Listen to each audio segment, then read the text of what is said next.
All right, everyone. Hello and welcome to the Formula 87. Call outs, property lines, and property droppers for drone video. We are here on a hot, muggy summer evening, broadcasting from Traverse City, Michigan. Big crowd coming in tonight. They're still coming in, so we're going to give everybody a little bit of time to get settled in, nestled into the show. And I'm really excited, if you can't tell, because this is probably one of my favorite things to talk about. So before I rattle on too much more, hello world, can I get a sound check? Sound check. How are we sounding out there tonight, everybody? Sound good to me here. All right, and yes, it is Shawn. It is Shawn Bradford is on here with me, and I'm waiting to see if I can see the audience comments, and it's always, here we go, there they are. Okay, all right. Yeah, and I've got some comments on the video. The video may be real jerky just because my son is watching TV, my wife is working, and he's streaming YouTube. I may have to shut that down, but it is the times we live in right now. So I shut my family down.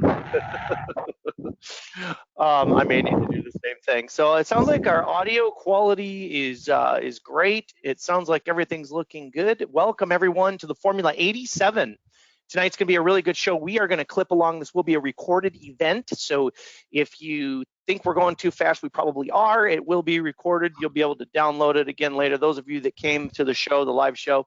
And so we're going to be covering a lot of material. So Shawn, first thing I want to do is welcome you to the Formula, and thank you so much for making yourself available for everyone. Thank you very much for having me, and I look forward to helping out and doing whatever I can to show you guys my little tricks. Awesome. Okay, so we are going to get started here by first launching some polls, and righty. So we're going to dive right in.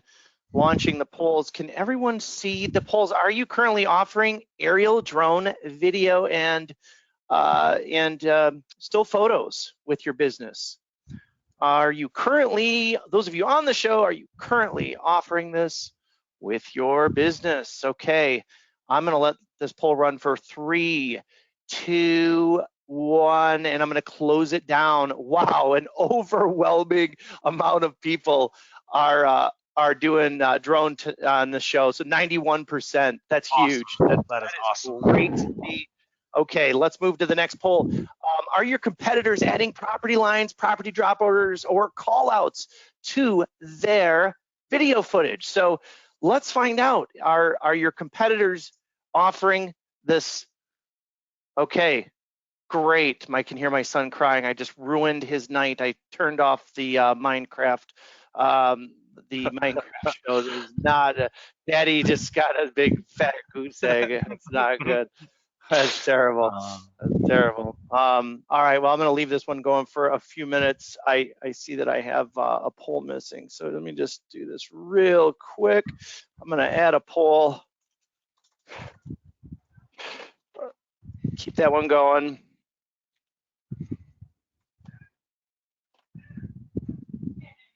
Okay. Yes, no, okay. There we go. That one, last one didn't stick earlier today. Okay, so gonna close that one down and let's share it.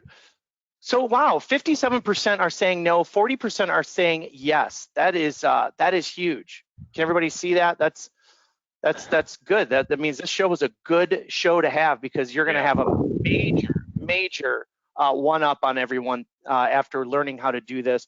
Okay, so now here we go. Are you offering call outs, property lines, and property droppers to your drone footage? Are you already doing this? And congratulations to being the only show in town.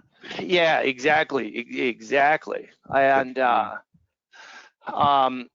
I will say that, so if I were to answer that question, I would say we have 1 or 2 competitors here out of about 16 that are doing it. But most of them aren't. Most of them are not doing it at all. And so when we started doing this really at the beginning of 2019, it has grown exponentially. I'm closing this poll down in 3, 2, 1. Wait till you see these results. This is awesome. Check that out. 78% are saying no. Wow, you came to the right show, you guys, and that is awesome. Ladies and gentlemen, you are in for a treat tonight. This is so cool. So 78 no, 22 yes. Let's hide that, and then one completely off topic, but we're going to circle back. Have you guys seen the demand for virtual tours continue to go up this year? Are you seeing the demand for virtual tours continue to rise, even as we went back to work, as the shelter-ins stopped and ended? Are you still seeing the demand rising? Yes. And here too, just so you guys know, this is, I'm going to close this poll. I'm going to make this a really short one. 3, 2, get them in, get them in, get them in, get them in. Okay, 79% yes and 21% no. We're seeing the same thing here at BlueLaVaMedia. Yes. We are seeing massive demands for the Zillow 3D. Shawn has put that on. You have put that on the map. I've tried. It is. It's very, very popular, and you've done a great job. So we'll hide those polls here, and thank you so much, everybody. That was great. And just get back to my outline over here. Okay, so before we get started and really dive in, I wanted to go over a few RTV updates. Can everybody see the screen? It looks like we can. So a lot of updates hit today. So first of all, I want to talk about the Hero Pause. The Hero Pause is awesome. See the drone video that's moving on my screen? Watch this. Watch it. Boom. Pause. Streaming paused. So for those of you that are putting video in your RTV productions in your Hero, which is the top part, to define that for anybody that doesn't know what the Hero is, and you scroll down, now I embed the tour. Check this out. I embed the virtual tour right in here. Well, this sucks down some bandwidth. And so one of the things that we did, especially for phone users, is we pause the Hero. So that's not up there streaming. It'll kick back in as soon as I come back up. That went live today. Awesome job, RTV programmers. Very I love cool. You guys. You keep my job exciting. I love it. It's so cool. That's amazing. Now check this out. Notice something different. You guys know that I put the affiliates on my property sites. Right down here, you can see the BlueLaVaMedia logo right here. Check it out. For those of you that now embed your virtual tours and your productions right into your property, your RTV property websites, we are no longer going to show the affiliate in both places. So for cell phones, this is huge, you guys. It's really huge, especially on the cell phones, because it just took up too much real estate. So, okay, so that was another thing. So the Hero Pause, the double affiliate, I want you guys all to also check out these productions on your cell phones. They stream incredibly well. I'm gonna go ahead and move over to, close that down. I'll move over here now to the gallery pages. We made some improvements to the gallery pages. And the other thing that everyone wanted me to talk more about, and I'm not going to give it much spotlight here today, but it is the enhanced YouTube channel. So if you are using the RTV system to publish content, to port your virtual tours, your drone video, and your stills to your client, to your YouTube channel, you can now edit your clients, and you can go to video production. If I can find it. Video promotion, where is it? Is it right in front of me here? YouTube video production. I don't even see it. This is not good. This is a show fail. Anyway, you can now port right to your client's YouTube channel, and Alex is going to kill me for not being able to find it, but it's definitely somewhere in. Oh, you know what? You have to log in. That's right. You have to log in. Then you have to go to their settings, and then you click YouTube. So your clients will have to log into your private labeled login, and then they will have to connect their channel, follow the instructions, call RTV support, but you can actually publish directly to your clients and your brokers' YouTube channel. So you guys have been asking for that for a long time. Another golf clap for the RTV development team. Good job, guys. Awesome. Okay, so we're gonna dive into the meat and potatoes here, and we're gonna talk about what you all came here for tonight, and that is to learn how to do call outs, property droppers, and property lines. So let me just pop this. I'm going to show a couple examples here. So just to kind of get things kicked off. And this was one, I believe, Shawn, you shot this one. This was Wild Laurel. Is that right for Doug Yes. Todd? This Yeah. was like the big one when we were just getting started in it. In it last year. Let me just skip ahead because this one had several complex property lines, and you can see that they this glow. one, yeah, Wild Laurel. Yeah. Oh, this one was Yeah. crazy. I know, and you did a whole bunch of them. You did a whole bunch of property lines. Thank goodness we had worked out the color problems by this point. Yeah. So that's for sure. There's call outs in this one. Yeah. And this one has a whole bunch of. I'll stop right there, and you can see this one has a whole bunch of them that Shawn had to put in. This guy had, I think, like $200 worth of property lines that we had we built them for. So, all right. So we're going to talk about the property lines today. We're going to talk about. Let me bring this one up now. I'm going to bring up another production that I believe has a. Okay, this one has a property dropper, and it's probably going to be better seen in the virtual tour part of it. And I think everybody probably. And this was a really good place to use one because if I remember, this house sat way up on a ridge, but we wanted to show the water and the house. See how far away the house is from that ridge? Yeah. But if you watch the whole scene there, it starts over the water. And so that was really the only way to show, because all the houses look the same sitting up there kind of from that distance. Yeah, and it's so important when so the property lines, we obviously know why we would use property lines, right? So property lines you're going to use when you want to show the property lines. Call outs, we decided to start using call outs to give people an idea. What lake is that? What island is that? What major body of water is that? What part of the city am I looking at? And what golf course is we're going to work on? Golf course? Yeah, exactly. And so we started doing call outs.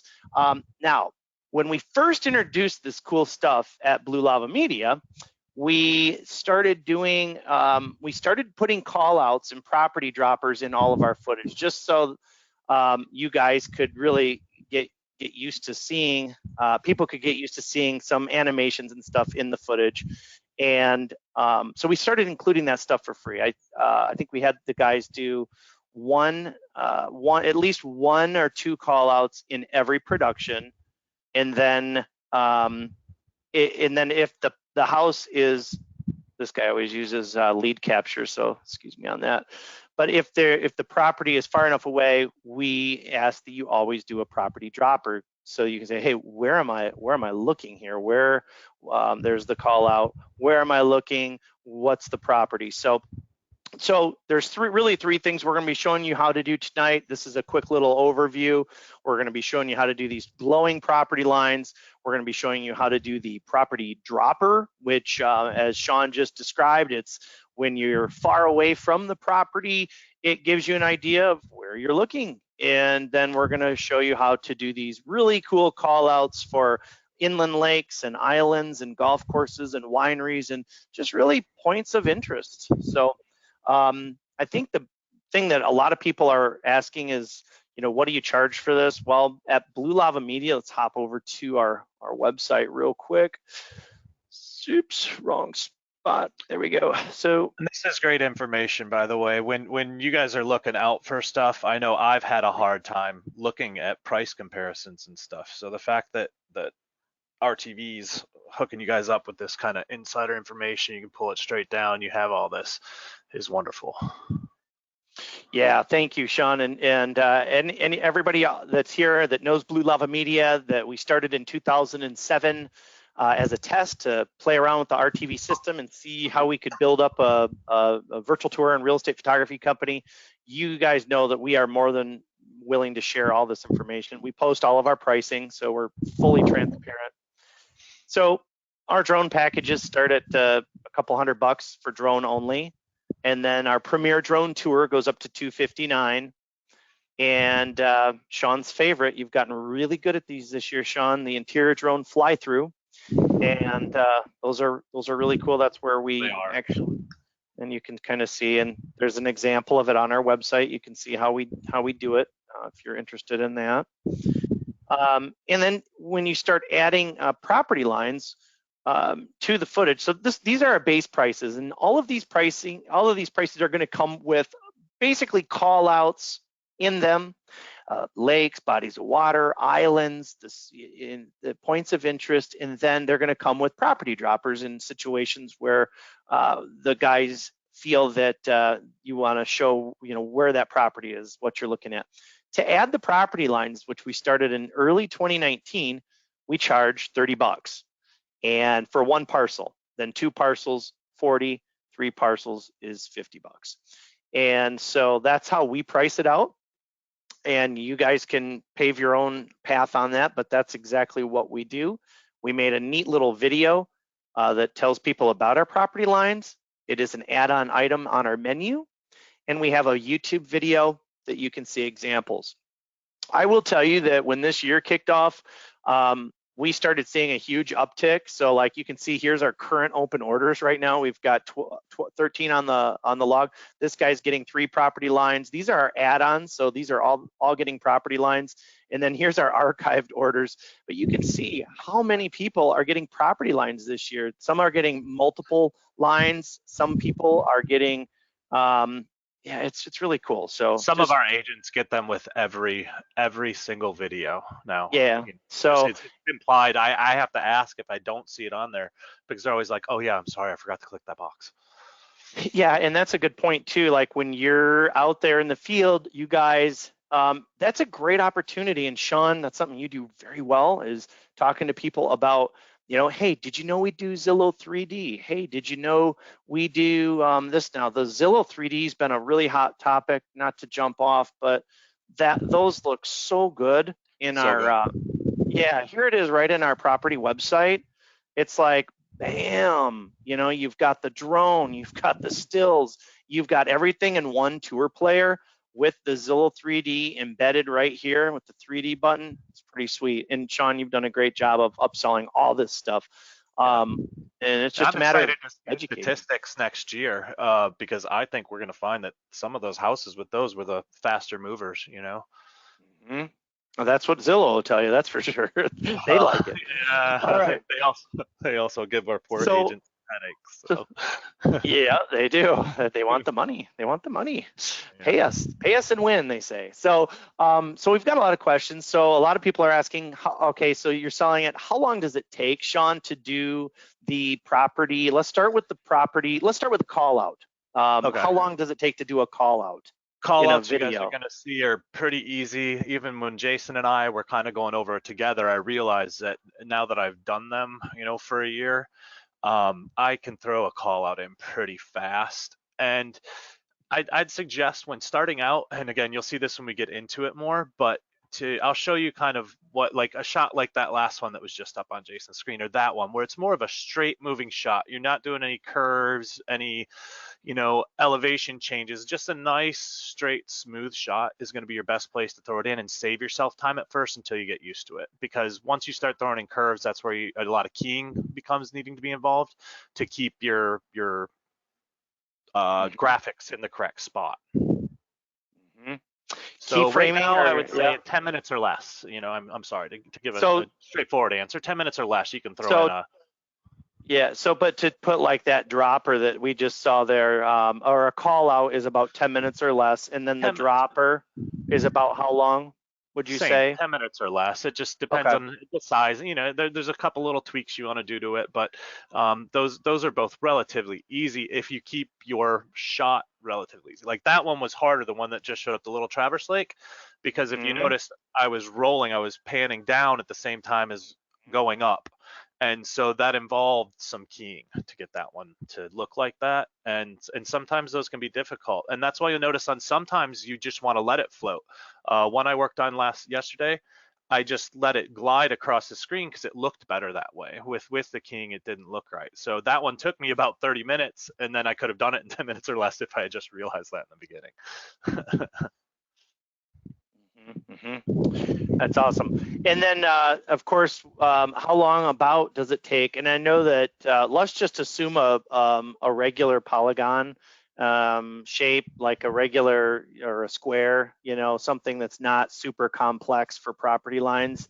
Yep. Um, So this is the big one. If you've got that regular polygon and it's not a 100-acre property that you're trying to squeeze in from a long distance, and you can just do that nice, you know, 200 to 400 foot low angle, straightforward flight on that property, on that polygon.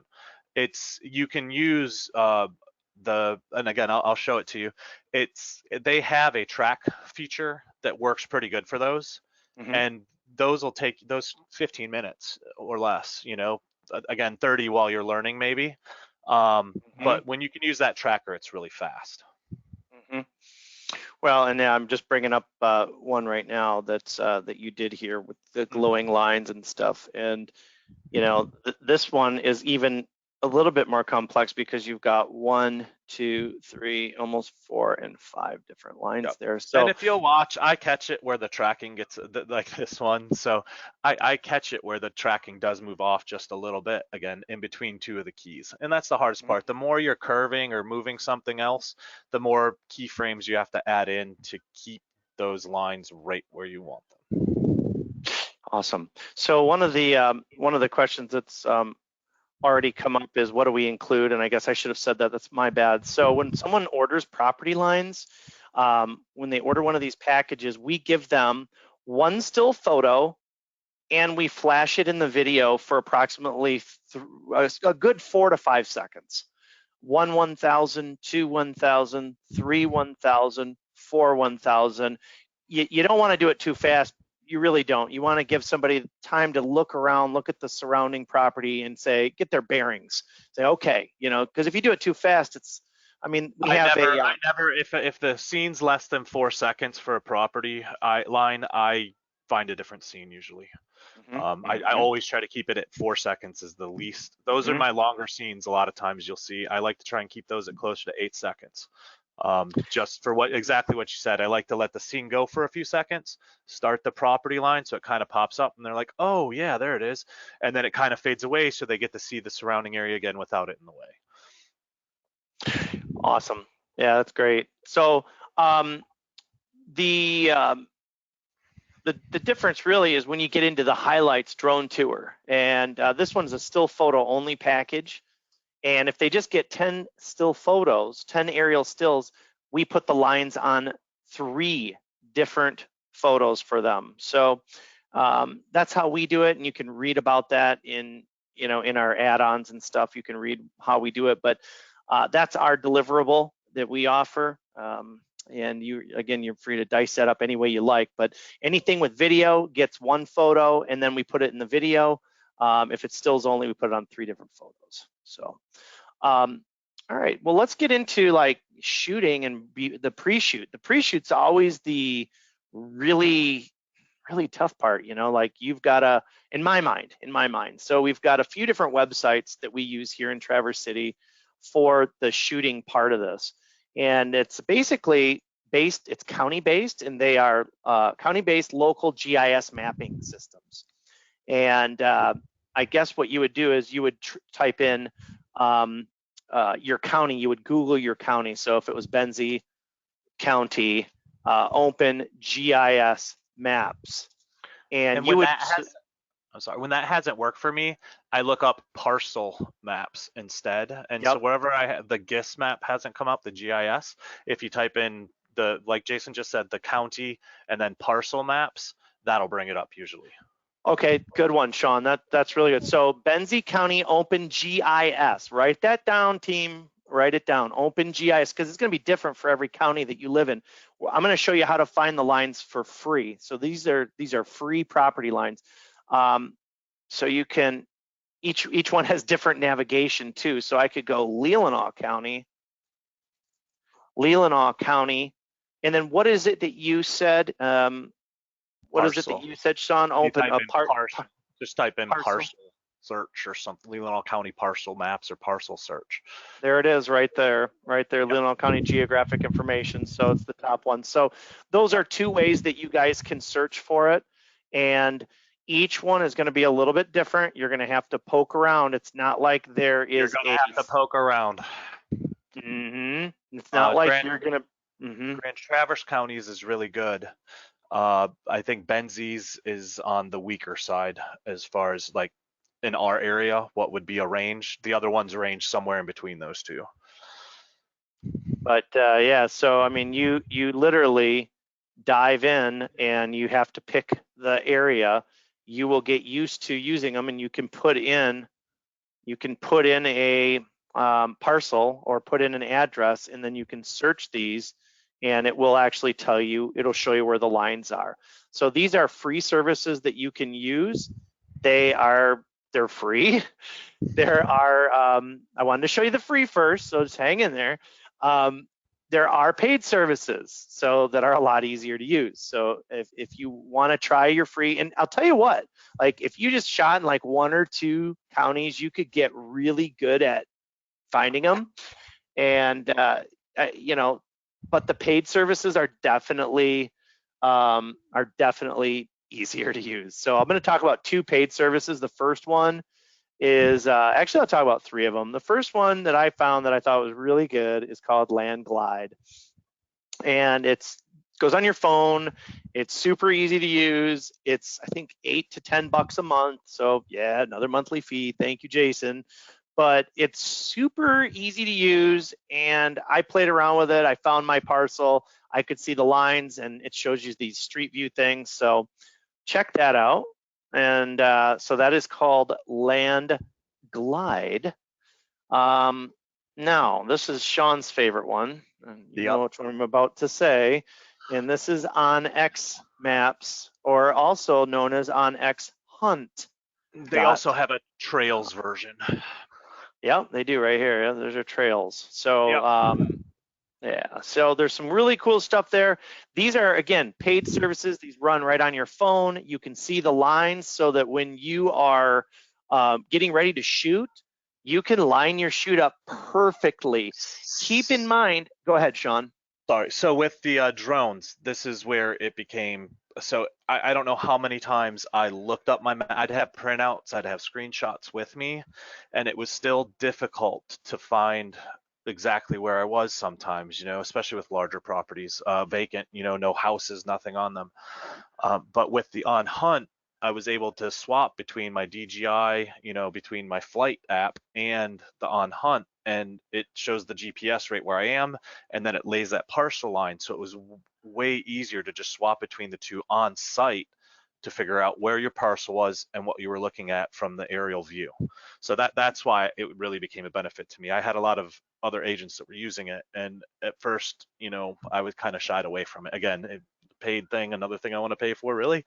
But with the drones, it really became a huge tool. It saved me a lot of time because I didn't have to do so much of the guessing and the pre-work. I could do it on site for most of the ports. Absolutely, yeah, a lot of realtors will use this stuff. So the third one is Land Grid, and you guys can check that out. That's another really good one for property lines. All 3 of those are paid services. We do use OpenGIS a lot at BlueLava, and we use the paid ones. So I still use the OpenGIS usually, even with the On Hunt. I still use it as a secondary source always. Okay, so we burned up, believe it or not, half of our show. I'm going to turn it over to you, Shawn, because now let's talk about how to do some of this really cool stuff. Let's talk about, now that we've given everybody an idea on how to do property lines, how to find property lines, and define what they are, and possibly, you know, market and price them. I'm going to pass the controls over to you for a little bit and let you show some of these things. All right, here we go. Let's see if I can figure this out. Thank you, sir. All right, changing presenter momentarily. Trying to. It disappeared. All right, there you go. I think there you go. Right there. Did that pop up? Boom. Okay. All right, I see your screen. We're good? Yep. Beautiful. All right, so I'm going to pop open my Adobe Premiere. I know there's other programs, and I've tried a couple others before we went to Adobe Premiere, but I have found Adobe Premiere is just, they've got the goods. There's a lot of people that use it. So if there's something you don't know how to do, there's tons of different people trying to teach you different ways to do it out there. So that's everything we're going to show you is always going to be with an Adobe suite. You can see here, this is a video that I was working on, and actually this one did come back exactly what we're talking about. So when I looked on the map, I saw that Hawkeye Golf Resort was listed as being this little spot right here. Well, turns out this isn't Hawkeye Golf Resort. So we're going to actually work on fixing something in my real world. So, Oh, that's awesome. So you're actually working. You're actually working. I love it. I'm working. That's I love smart. it too. You're smart. That was smart of you. Yeah. So what we're doing here is the first thing I did was I gave myself some space to work. I used the select all, right? So just like on your graphical user interface on Windows, I can create a box just by dragging and dropping over everything I wanted to move to the right first to give myself a little room. Now, for the sake of showing you guys what's going on, I'm going to copy this cell that I just highlighted, and I'm going to use it, but I'm still going to leave this other one in so we can kind of see what I did before and after.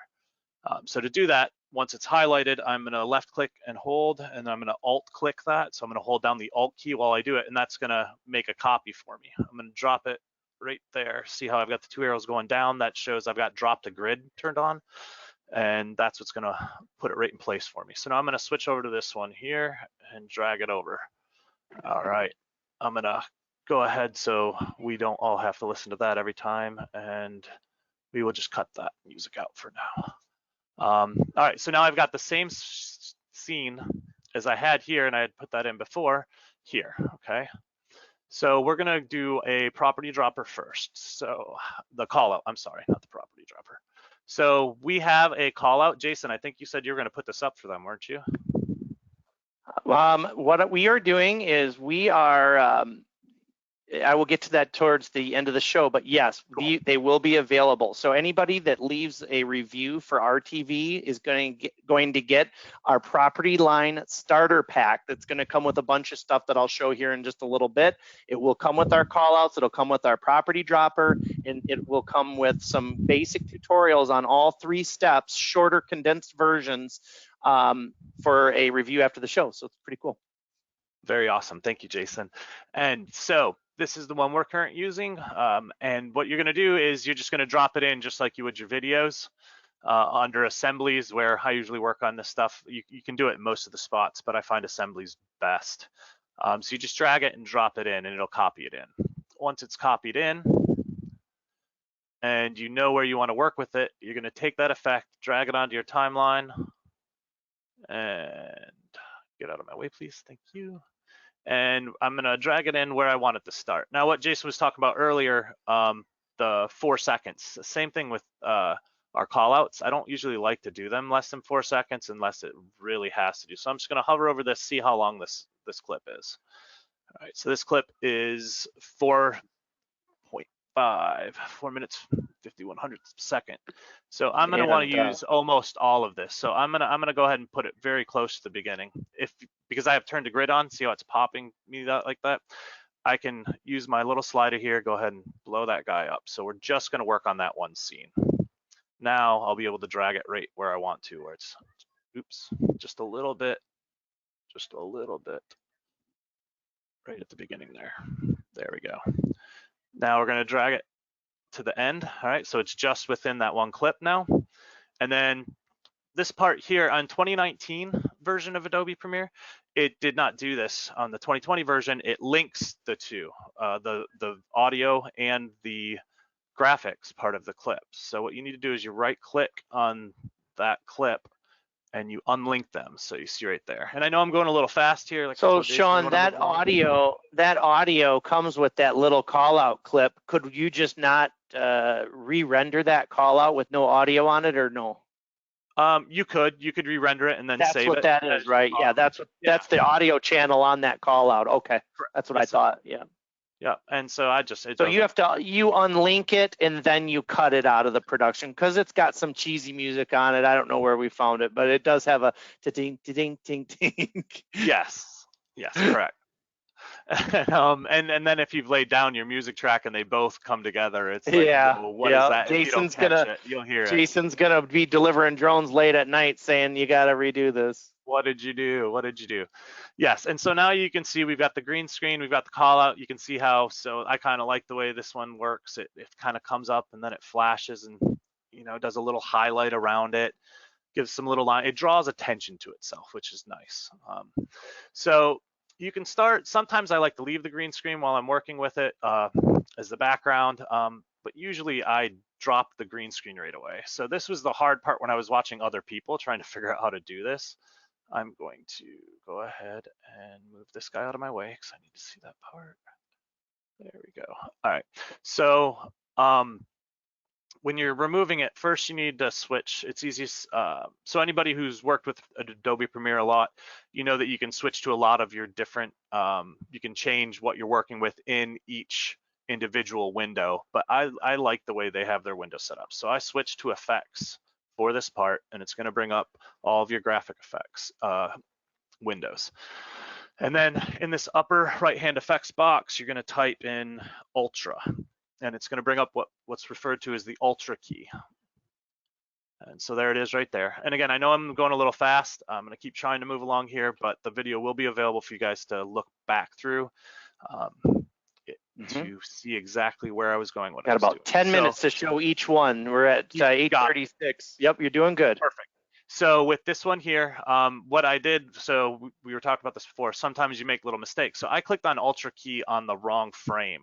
So if you see the Ultra key came up like it's supposed to in this top left effect controls, but down here in my actual video, I'm on the wrong frame. So it's not gonna change the effect on the green screen there.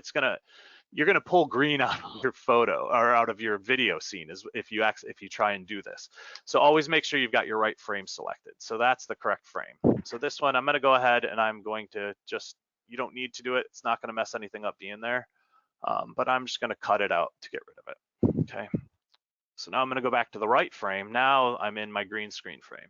Now I wanna click on the Ultra key and it'll bring it up over here in our effect controls. And then we are going to take and see the dropper right here under key color. You're going to select that. So now it's going to get rid of everything that's that color that you select. And so we're going to select the green screen. So pop, your green screen's gone. All that's left is your call out. All right, there we go. So now you want to let the call out kind of start to come up a little bit first, and then you want to add in the text. So I'm going to start mine right about there this time. I'm going to go ahead and switch right here is where I keep it, the standard text type tool right there. So I'm going to click on that. All right, and then I'm going to put it about where I'm hoping it'll kind of line up nicely, even though it's going to have to be changed anyway. So it pops it up. So you may need to, depending on how long your scene is, you may need to stretch this out. You may need to shrink it down. So in my case, we've got to shrink it down. There we go. So now that text will line up with that. Next thing we need to do is, so we use, you all probably have your own fonts. We use come on, buddy.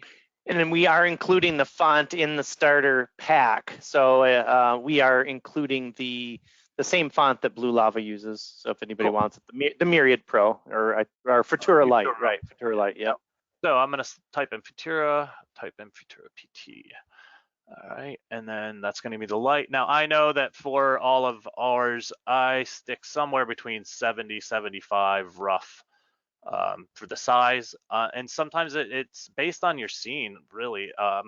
Sometimes it can be too big and be distracting if you're that high. So I'll drop it. I'd never really go plus or minus probably 10 from that size. Other thing we do is we add the stroke to it. So they used to call this something else. So if you're using an older version, it may still be called something else. Okay, but in this current rendering, they call it stroke. So we're gonna turn that on. We're gonna switch to black. And I always put this right around 9. All right, and then I'm gonna go back, reselect inside my box. So right there, I just went inside the little red box and clicked again to make sure that what I was typing was going to go into that box. So what we found out is that this is, in fact, the Cedar River golf course. Oh, that's fun. Let's try it one more time.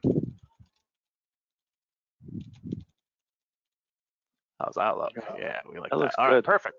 Great. So now we've got the right name on it, Cedar River Golf Course, okay? So you've got all of that part done again, so we can go back, all right? We can watch it, comes out, comes up, and it moves up, all right? So now I can tell in this scene, I don't want it to float up. If it floats up, you know, sometimes that'll look good, again, in an open water or something like that, but in this, it's a little goofy. Right. So We don't want it first to thing drift. we have to do, right, we don't want it to drift. So first thing we're gonna do is have to set our line. So I reselected that animation, okay? And then once I've reselected that animation,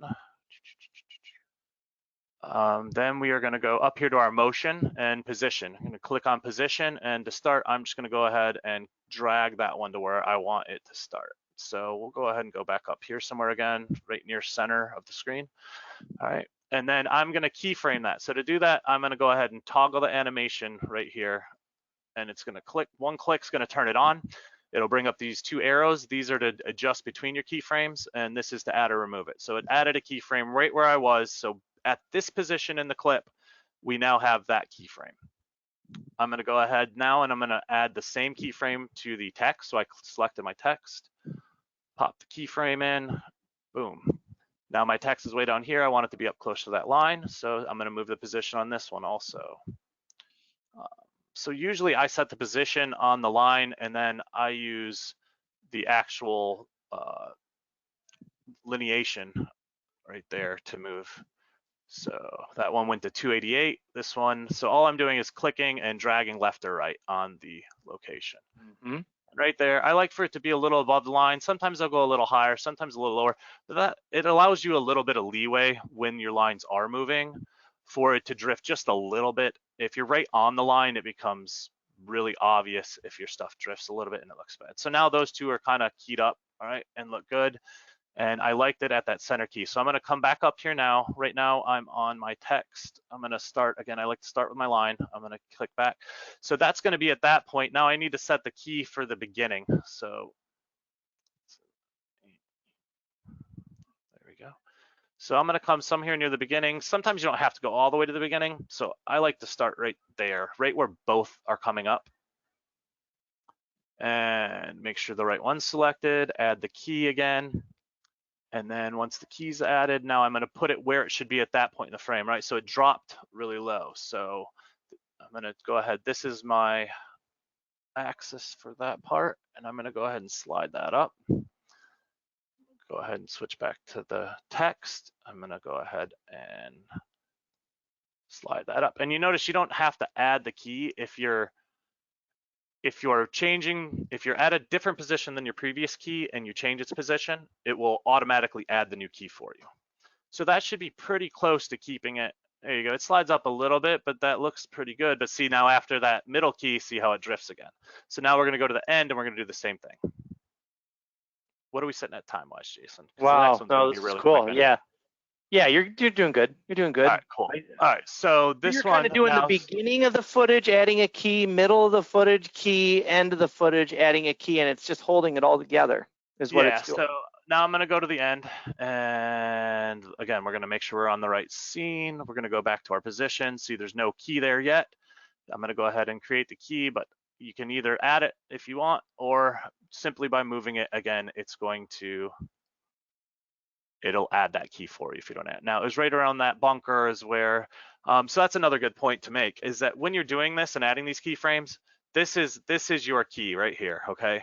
You wanna find something, some part of what you're working with, and you wanna find some part in your scene that you can kind of visually lock it onto, and that's how you're gonna set your keys. As this moves on me, see, I kind of use the bunker, and see how it's drifting in there a little bit, but because I use that bunker, I could lock that down right tight to that one spot, pretty close, where through that whole pan and motion, so you see right there, it starts at the left top corner, and then it goes up to the middle a little bit, and then it comes down to the bottom right.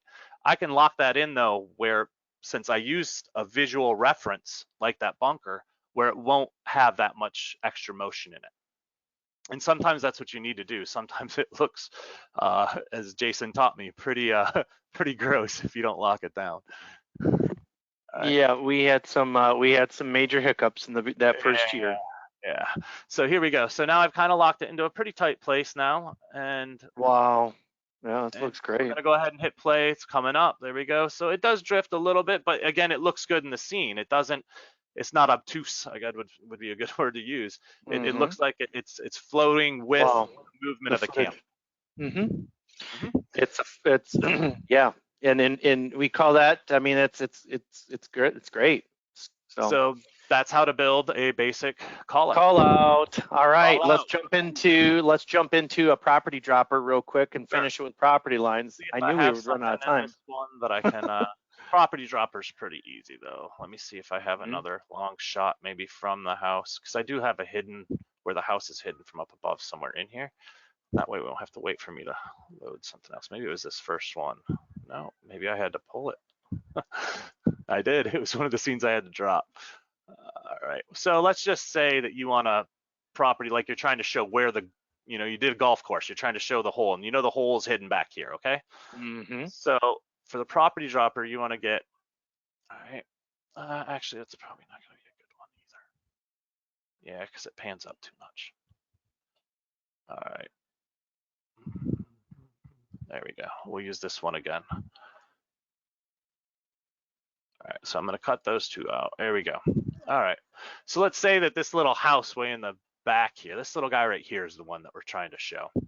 All right, so again, you want to kind of go to where you want the start of your scene. Now, I already know because we know that this scene is a little over 4, almost 5 seconds. So same thing with this one. So I'm going to kind of treat it the same way. I'm going to zoom in on my scene. I'm going to find the start. We'll call that the start. Property dropper, super quick. So map pin, you're going to drop it in. Wow. Yeah. Okay. And those are All just right, once it's MP4 in, files, right? Those are MP4s. They should work with any other. I think they're MP4s. yeah, there's properties. Let's see what they are. Yep, they're running at MP4. I looked at them earlier when I was building a little file together. Wonderful. We have a nice. Yeah. Go ahead.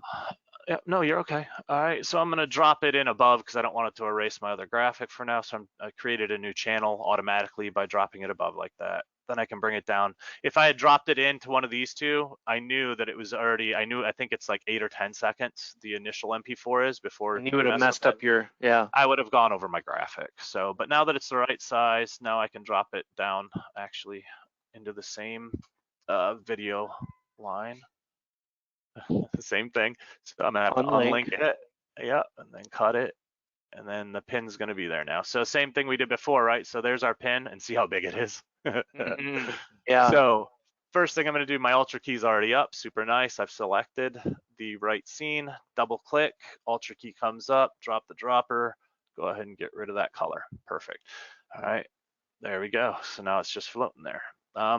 I want to make sure it's in the right spot. I'm going to use the end first this time. I'm going to go up to my position, lock it into place, and then I'm going to, let's see if I can drag this one, select. Yeah, I can. There we go. So I'm going to go ahead and drop it into place first, right? We know that's where we want it to be. And then I'll go ahead and kind of scroll it a little. Yeah, it's going to move all wacky. Good. And then let's go back over to the top left here, effect controls. All right, we're going to go to scale. And I am going to just drop that scale down and see what looks good. Oh, perfect. Yeah, I that's try not nice. to be too big. So we're going to go, so it's actually 22% if it's normal. All right, but I think that's pretty nice. Yeah.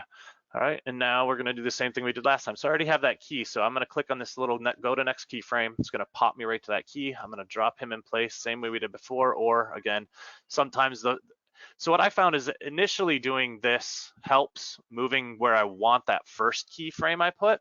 But if you try to do this for every keyframe by selecting the grid, the box, and moving it by hand, I found it's a lot harder to get it to line up. If you use the horizontal and vertical position selectors to do it, it's a lot easier to get it in the right position. Sometimes even when you go to a new key, sometimes you can just use the numbers and just type in the number to change it, and it's almost a little bit easier to get that keyframing to look perfect. All right, so now I'm going to try just a start and end key on this one. So there we go. So I've got my end. I like it. I'm going to go to my start. and I'm probably not gonna be able to see it, right? It hasn't really popped up yet. So what I will do then is I will add a second key sometimes right there. And now I'll put it in place, that second key first where it shows up. Let's see here. So I'm going to go up first and to the right a little bit. And And then this little point kind of does a little loop. So, you want to be a little off center if you watch where your point is. All right, and then I will kind of look and see how that looks. See how it float, but I went the wrong way, of course. It's floating to the left further. So I'm gonna go back to that point and I am going to slide it to the right just a little bit. And now let's see how it looks. All right, and see that big jump between the first key and the second key? So sometimes when that happens, if you just go back to that selection again, go to the second key, right? That's the one that we liked that was setting up. This first key, we're just gonna get rid of it, and then we're gonna see what happens. Sometimes that's all you need to do is remove that extra key. There we go, see it starts right up close to where we want it to now. And so it's still a little low for my liking, but you guys get the idea, right? And then the longer you leave it on there, it kind of spins around. The effect spins around. Exactly. So if you've got a good 8-second clip and you can leave it on for 5 or 6 seconds, it kind of does this really neat animation, really draws really nice attention to itself. And then how did you delete the key? The key, you highlighted it and you hit the delete button? So that's the cool part. No, you don't have to. So they give you everything you need right here when you're working with the keys. Okay. So right there, the middle dot is the add remove keyframe. Wait, come on, there you go. Add remove keyframe. Okay. So, and then these help you to move from key to key. And so you'll see here with the property lines. All right. So this is the hard one, right? So let's go ahead and see if we can make a property line around something in this one too. Yeah, there we go. That's what I was looking for. So say this open green, where'd he go? I'm moving too fast for myself now. Yeah, that's the one. All right, say this open green is our property, okay? And so first thing we're gonna do is we got our property selected. Now we need to,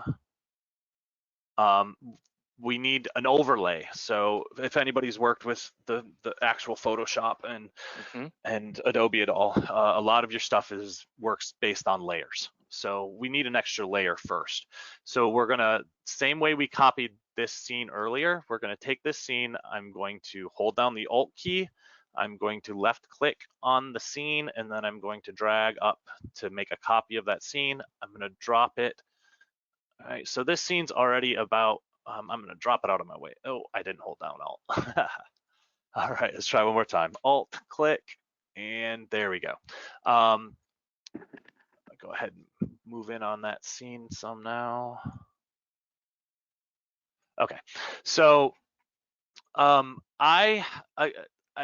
I like to kind of have a little bit start of the scene, and then I like to have a little bit after the scene if I can. So you can see right here in this one, I already knew again that this was going to be 8 seconds. So I've got about a 6-second clip now. There we go. You always want to start by you've got to put the beginning of your clip where you want it to be first, and then trim the end. If you try to trim the beginning, maybe they changed that in 2020. It used to be if you tried to trim the beginning of the clip, it would give you a minus seconds and it wouldn't quite line up right when you would play the two back over each other. It would kind of create this, you could see the other one. Remember, Jason, you were like, I don't know, it looks like something's moved, like the ground's moved. And I figured out that was why it looked like that on me. It was because it was a sinkhole. Yeah, exactly. So, all right, so now we've got our start and our end of our clip that we're going to use to create the property line. All right, there we go. I'm going to put him down there. All right. So first thing we need to do is add an opacity layer to our polygon, right, to our copied scene. So I've selected the correct scene. I'm going to click on the square box on the left in my effects controls, create 4-point polygon. So once I click on that, that will have created the polygon, and you see it says mask now. So now we're working with this mask. That's the polygon that we've created. So I'm going to click on mask patch. Hold on. I'm not in my scene, so it's not going to show me it.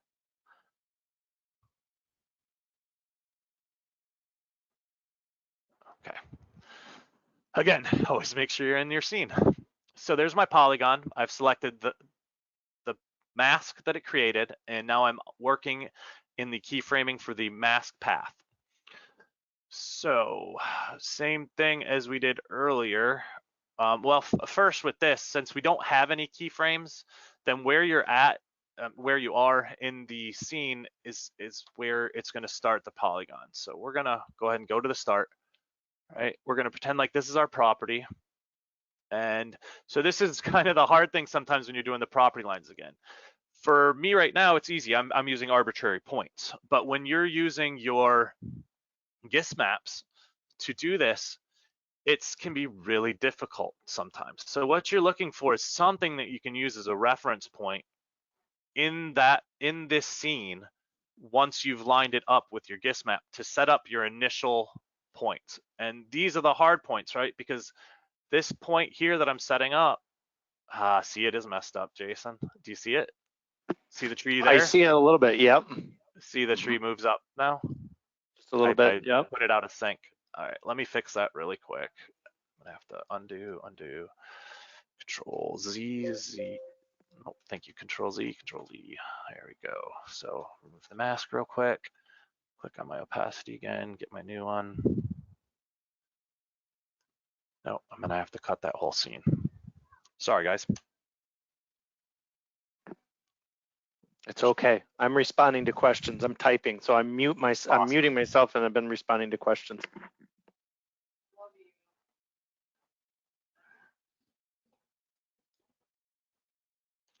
All right, here we go. This one's going to be the charm.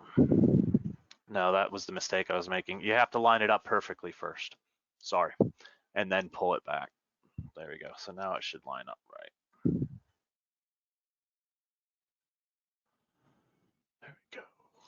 And now we'll get our opacity layer back.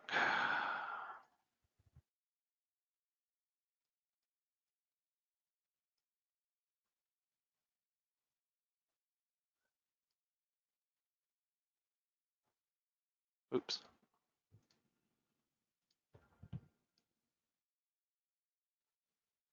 Get it actually in the scene. So that's why it's not showing up again, is I'm just to this before the start of the scene.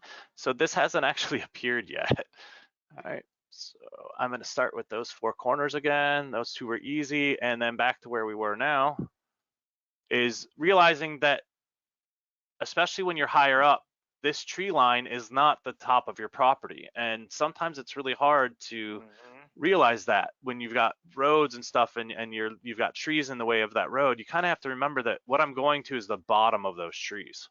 Right. So, and it's important that you know, some of you may want to even put a little message, you know, that property lines are not exact, and we make sure our customers know that, hey, these are estimated, you know, these are estimates on where we feel the lines are, but and getting once you that get a feel for shot, this, fixing it's never usually a problem. So I try to let all of our customers know too, hey man, if it's off by something, just let us know and we'll fix it for you.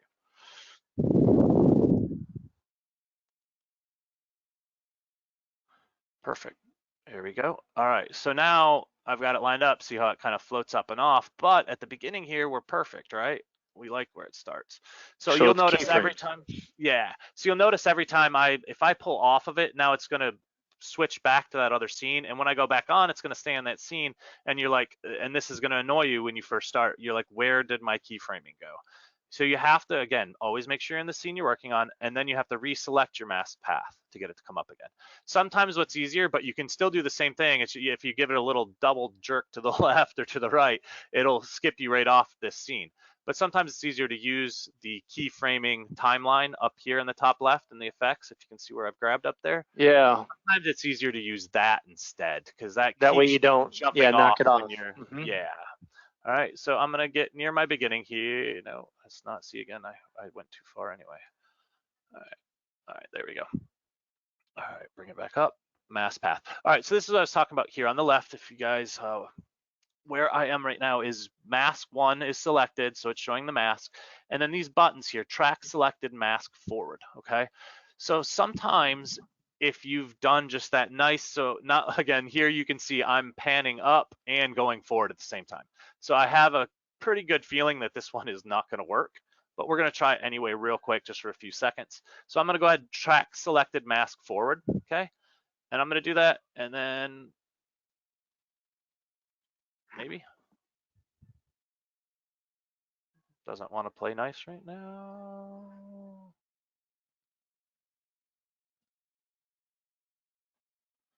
Well, what should be happening, hey Jason, you like to talk about the stuff not working, right? So normally when you track this forward, it will automatically, it'll say processing, and it'll start moving along the timeline, and it'll build that track for you, and it'll try, based on its AI, hold its position there for you, okay?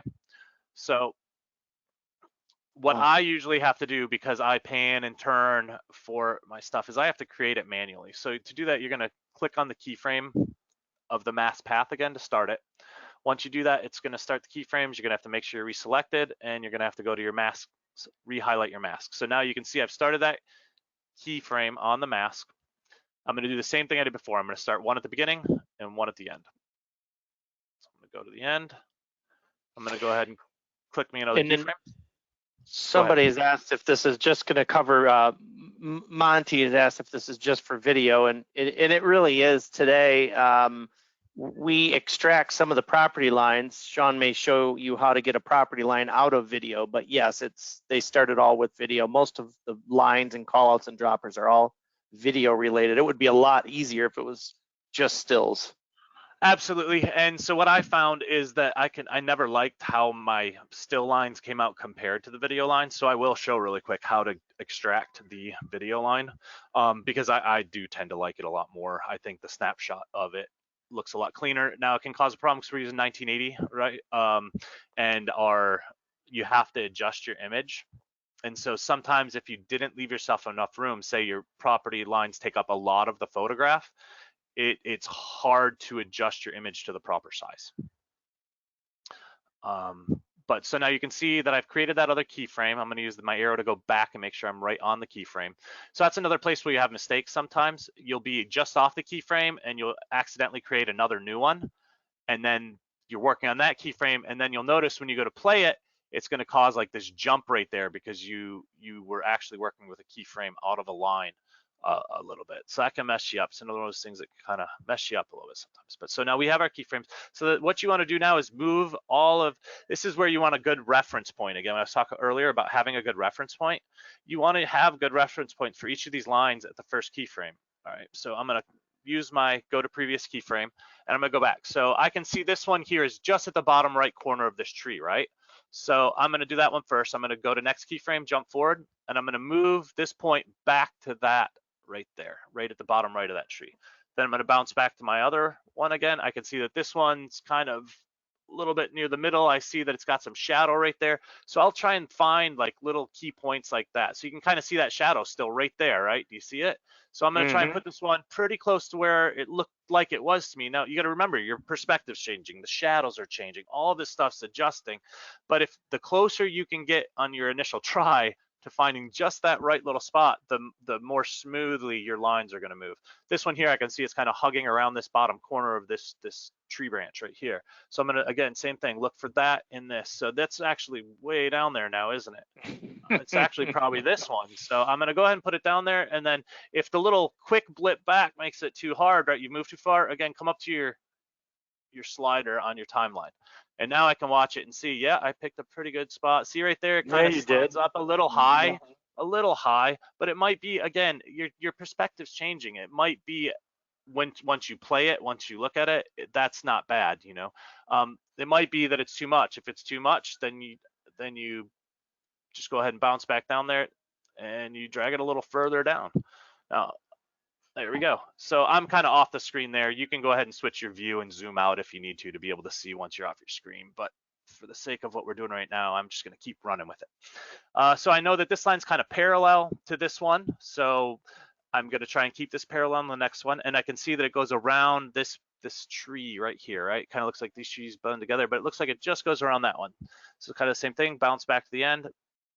Again, it's way down, but I can see where it kind of runs along it. Try and make it parallel, maybe just for the sake of showing you. How are we doing on time again, Jason? We still good? Yeah, we're a little bit over, but we can finish it out. We'll finish All right, it out cool. here. All right, I'll go ahead and show you guys the right way. That magnification, not enough. Magnification, just because I know I'll come out ridiculously small. Just so you can see, you can zoom out if you need to adjust these a little better, right? So then I can see, there we go. It's just hugging around that. It's parallel with the other one now. Perfect. And then we'll go ahead and view magnification, zoom back to fit. Perfect. All right, so we're going to say that those are our starting points. Now I can go ahead and zip through this, and that's actually pretty good, okay? So I'm going to go ahead and use it again for our sake of training here. And we're going to say that we like it. It's excuse me. Oh, pardon me. That it's masked properly. We like the way that box stays around that property as we play forward. So to finish off to get that glow and finish off the product, okay, we're gonna. Now here's where you put in the yellow color and the glow. Yes, so we're gonna right click on this and we have to nest it. So, and honestly, that's part of my education for this winter, is to learn exactly what nesting a sequence does and all of that fun stuff. I don't know what it does. I just know that that's what we need to do to add our extra video effects. So once it's nested though, you can't, so you notice that got rid of my masking. I can no longer change it. So I usually will, before I nest, right here at this point in my production, I'll save it.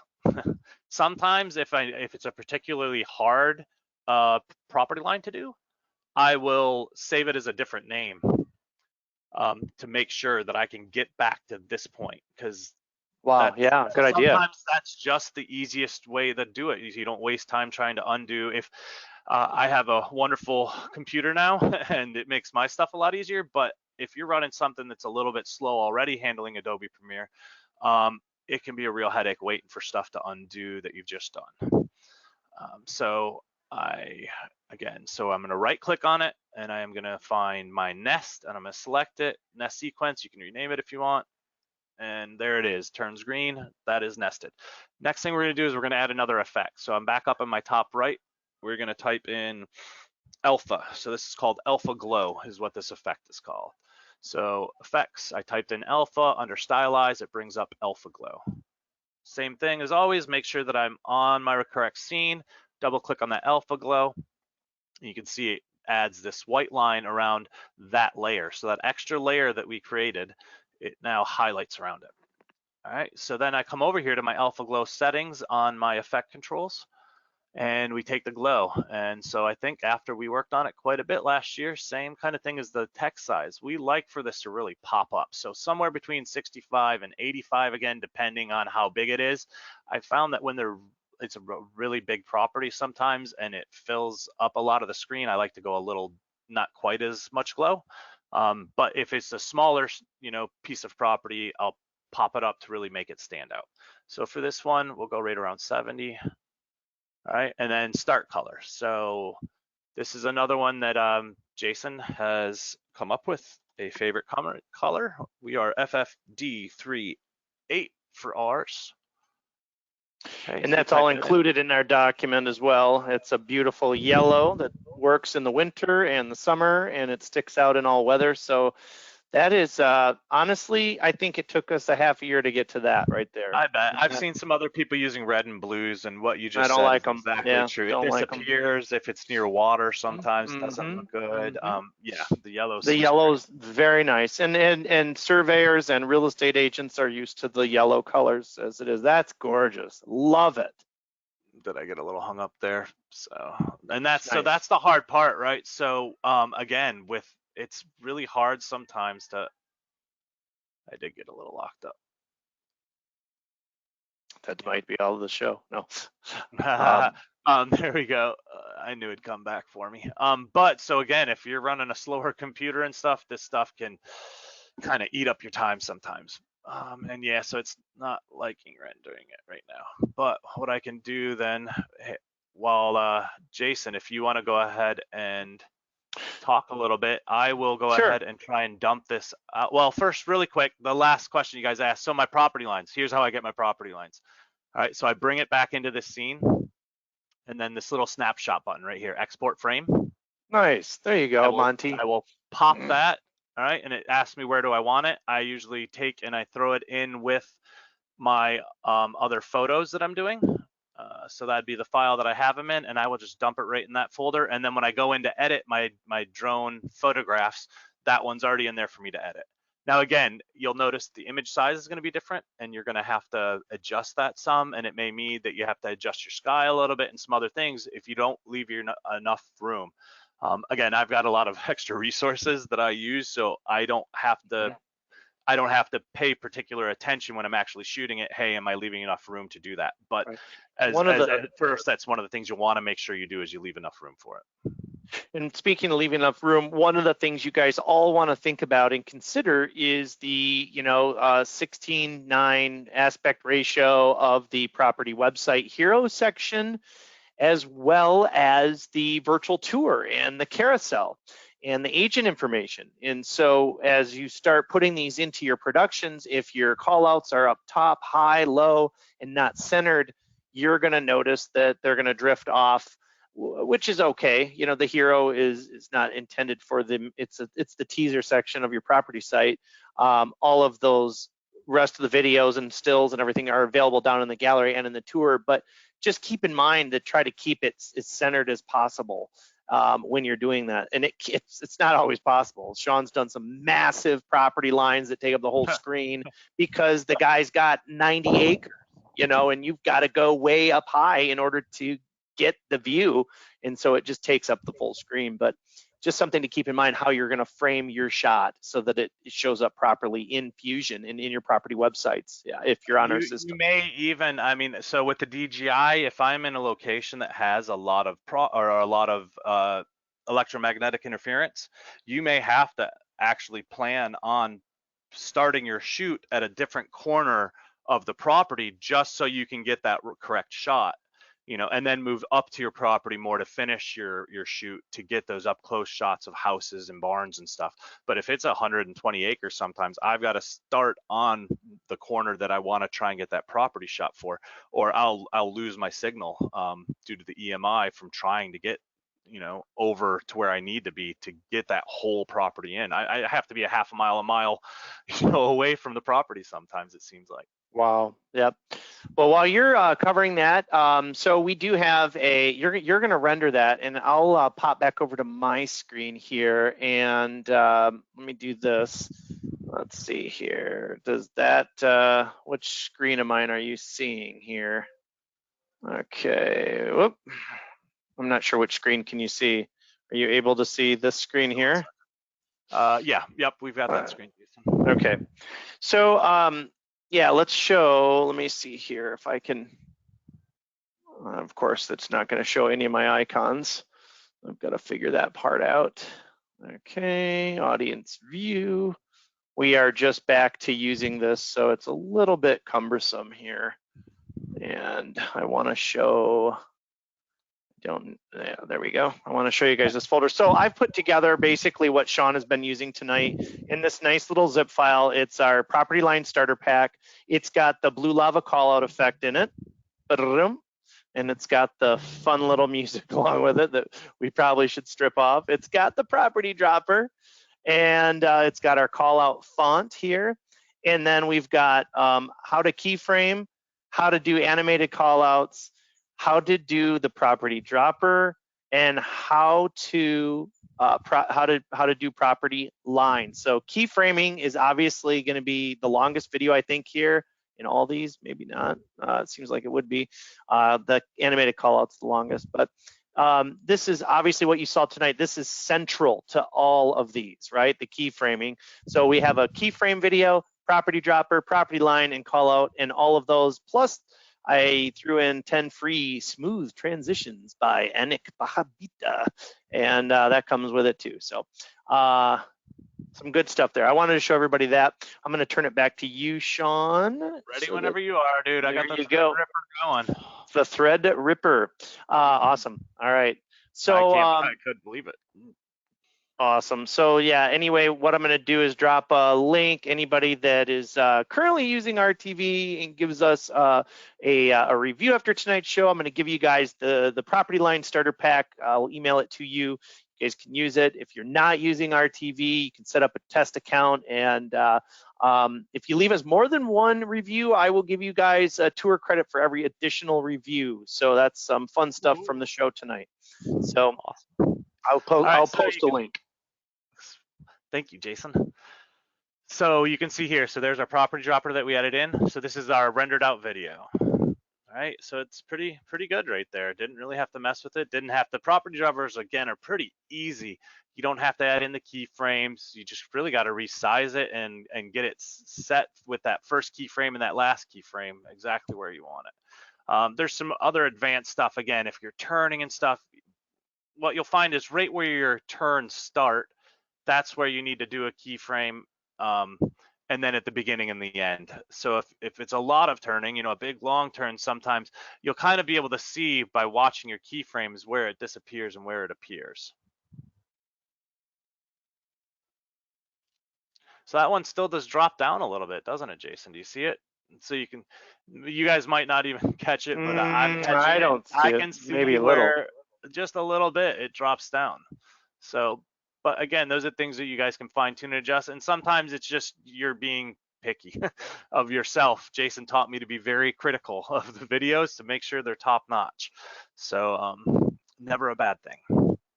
But yeah, so that'd be everything we kind of adjusted and changed in there, right? Added the property dropper, fixed the call out, and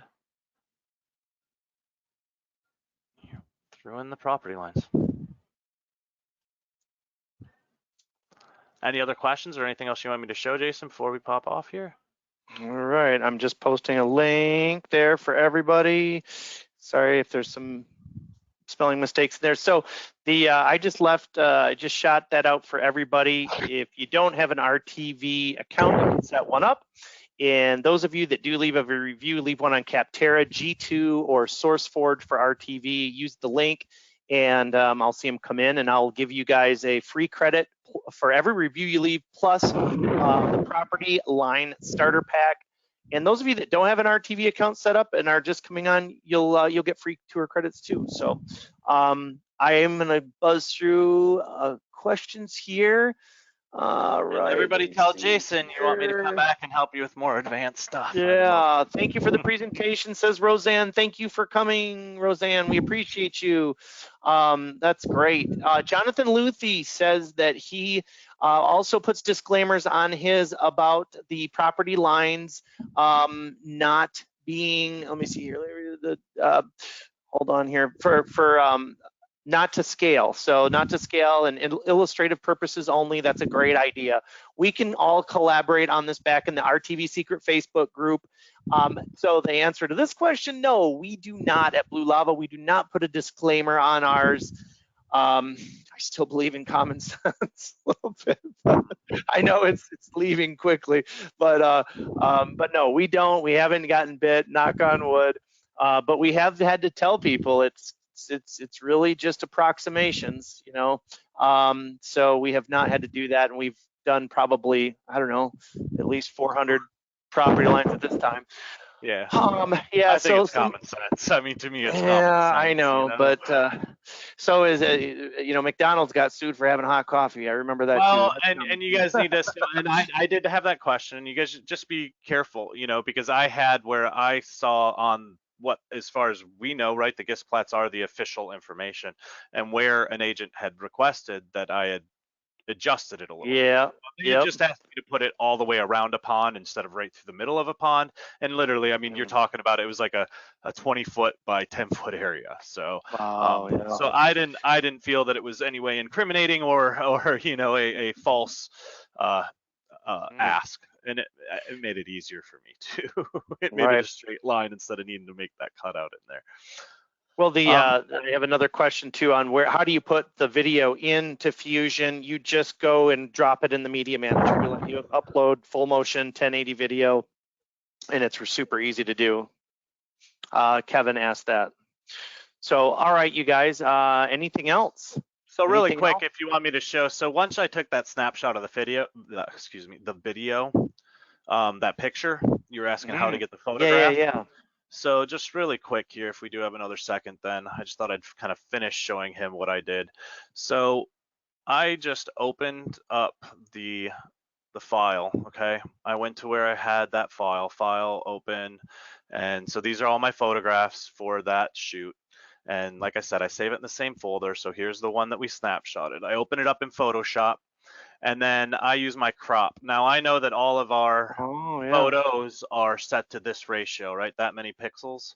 If you go to your photos, if you want to see, hey, what should I crop it to? Go to any of your photos, right click on it, go to properties, and that will bring up your properties box, okay? And then once you're in there, you can click on details, and now you get all the details about your photo. So 4860 by 3647 is what all of the other photos I snapped in the drone are in that large setting, that 4:3 setting. Okay, so I know that I want this to be the same as all of those, right, Jason? Yeah, and I've noticed that So you've done a nice we went job on over. that. Yeah, so all right, so this one's off maybe just a little bit, but notice that my box fits perfect, and I know it's going to be close enough where nobody, not even Jason, is going to notice that it's off by just a couple pixels.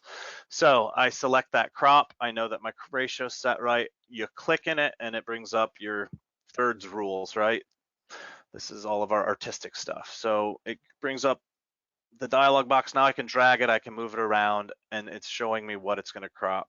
So if I can, again, you always can't, right? You can't always get it perfect, right, Jason? But if I can, I always try and get this nice and centered, and then you just click on the check marks and it crops it for you. All right, Very and then good. go and so, and that's what I meant. Now, if my property lines though, right? If my property lines were taking up too much, if say my property line took up this whole scene and came over here some, I wouldn't be able to crop it. I'd lose some of it. You know, sometimes if it's a little corner, I try and get away with it. But you can't lose an entire scene. You know, I've No, had some right. where it's like this, but then you've got to go to using special software and doing other stuff to fix it. So that's where you And want to make sure right now that you leave yourself enough room. And Mark Harris recommends Acre Value as another website where you guys can get the property lines and all of that stuff. So, okay, we have to button it up here tonight, you guys. It's almost 9:30, and Shawn, that's awesome. I really, really appreciate all your time No, I and appreciate you guys having me, and I taking would everybody like to through. help any way Yeah. I can in any other way. It was wonderful. Thank you. Yeah, you've done a great job, and I'm sure everybody's going to have questions, and you guys can email in, and if you guys want, feel free to shoot Shawn an email if you want. It's Shawn at BlueLaVaMedia.com, SHAWN, and he probably won't get to him right away because he's busy shooting. But Oh, I'm so busy. We love it. Yes. yeah, it's busy. It's been a real good year for drones once we open back up. So let it keep going. Extend summer as long as we can. Oh, I guess I'm not showing my screen here. So enjoy, everybody. Thank you so much for stopping by the Formula. And I think the Formula 88, I'll be interviewing somebody if I can line that up. So I'm working on that. So another photography guy. So should be pretty cool. Thanks, everybody. And I will be announcing some of these other updates we talked about on the show tonight real soon, along with a bunch of other stuff. As always, appreciate your support. Everybody have a great evening, and I look forward to chatting with you soon. Thanks, Shawn. Thanks, Jason. Thanks, everybody. Have a good night.